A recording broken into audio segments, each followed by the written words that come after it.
Assalamualaikum warahmatullahi wabarakatuh.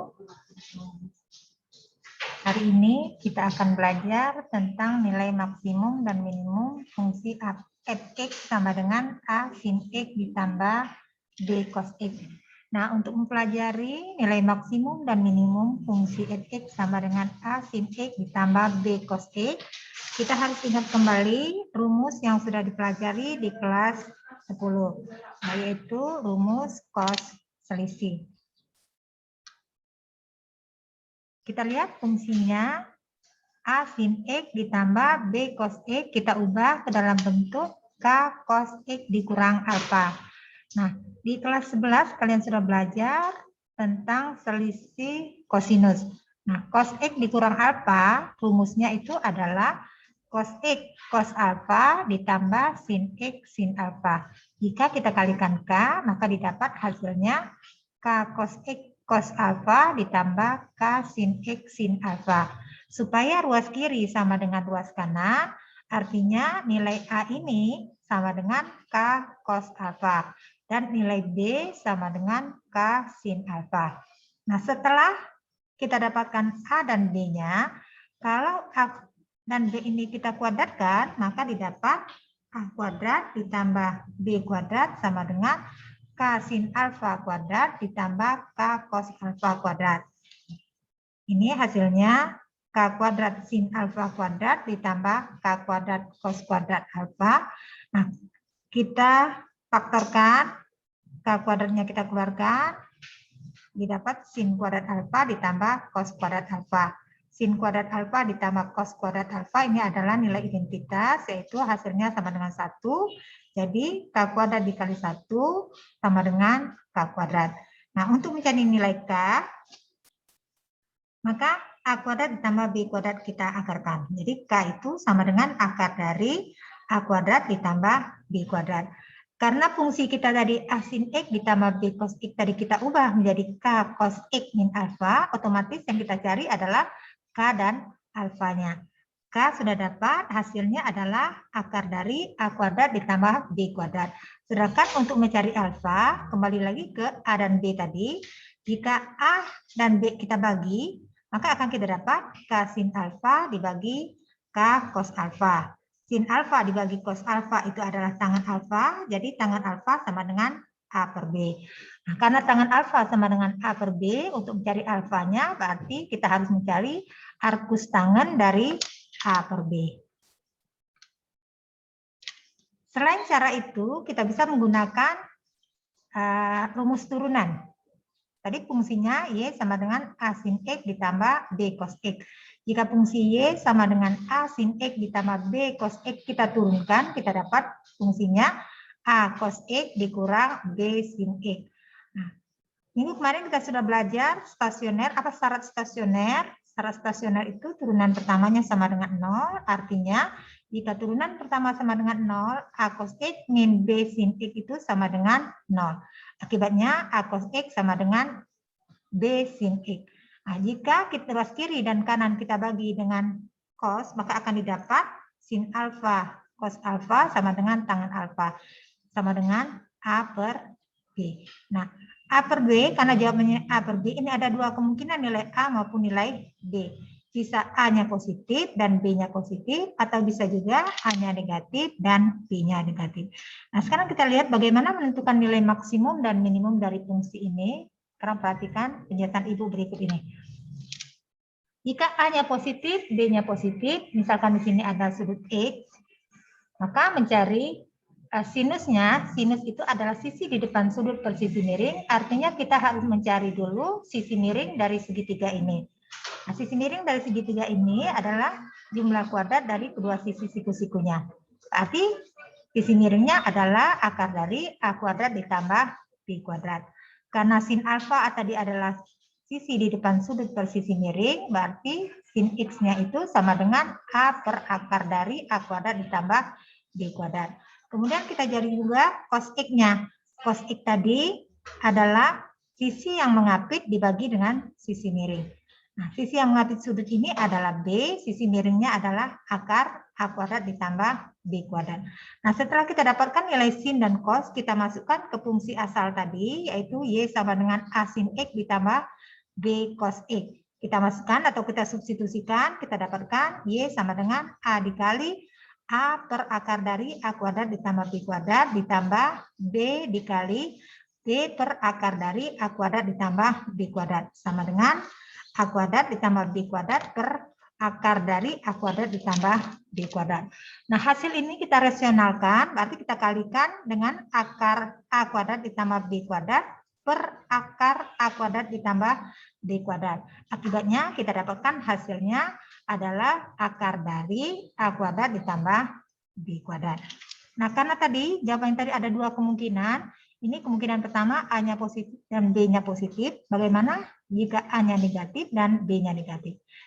Sekarang perhatikan penjelasan Ibu berikut ini. Nah, jika A-nya negatif dan B-nya negatif, maka kita cari juga sisi miring sini. Sisi miringnya sama seperti tadi di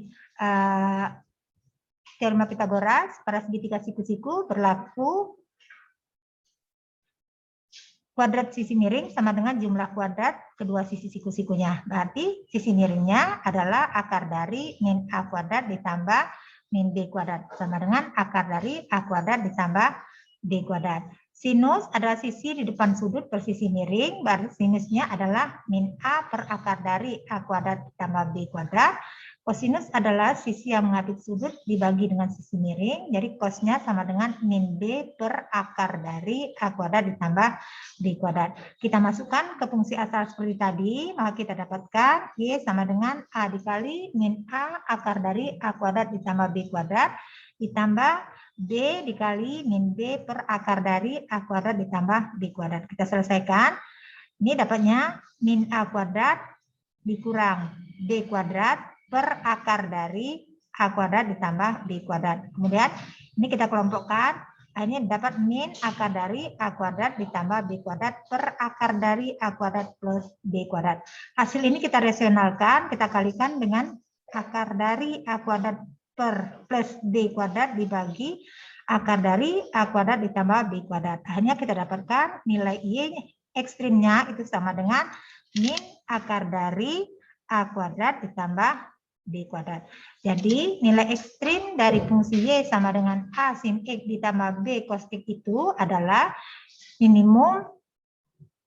Untuk mencari minimumnya sama dengan min akar dari A kuadrat ditambah B kuadrat. Kemudian untuk mencari maksimumnya yaitu akar dari A kuadrat ditambah B kuadrat. Nah, untuk jelasnya perhatikan contoh berikut ini.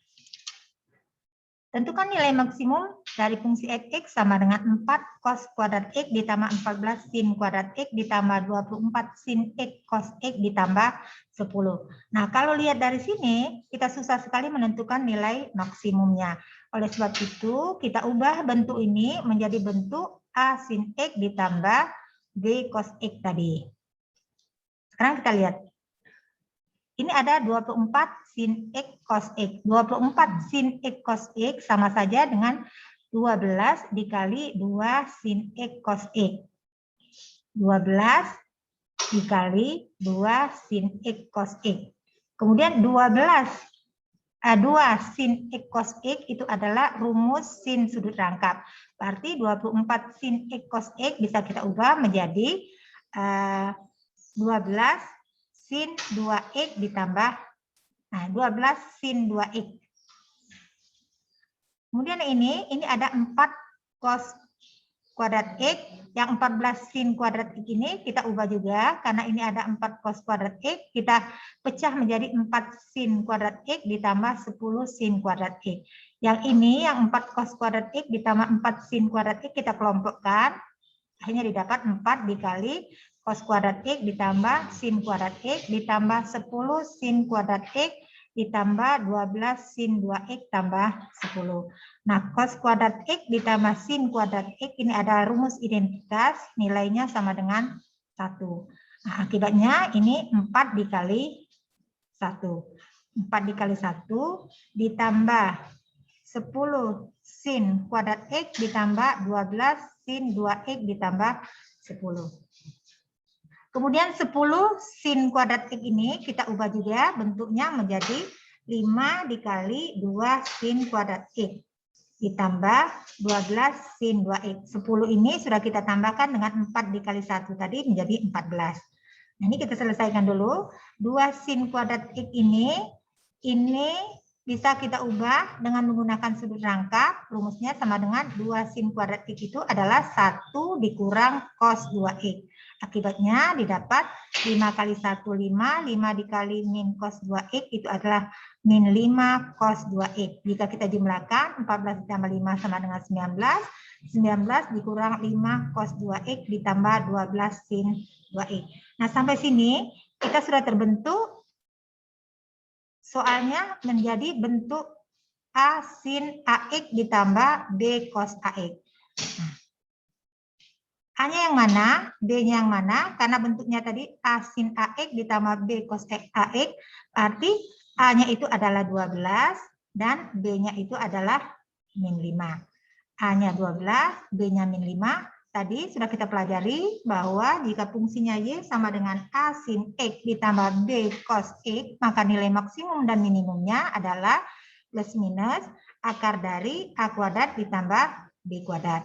Nah, karena soal ini fx sama dengan 19 dikurang 5 cos 2x ditambah 12 sin 2x, maka nilai maksimumnya itu sama dengan 19 ditambah akar dari ini 12, A-nya tadi 12 kuadrat, B-nya min 5 kuadrat, 12 kuadrat ditambah min 5 kuadrat itu sama dengan 169, akar 169 itu adalah 13, jadi nilai maksimumnya adalah 19 ditambah 13 sama dengan 32. Dan nilai minimumnya ini yang minusnya kita ambil. Berarti 19 dikurang akar dari 12 kuadrat ditambah min 5 kuadrat sama dengan 19 dikurang 13 sama dengan min 6. Nah, sampai sini penjelasan Ibu tentang nilai maksimum dan minimum fungsi Y sama dengan A sin X ditambah B cos X. Semoga kalian mengerti. Selamat mencoba. Terima kasih. Assalamualaikum warahmatullahi wabarakatuh.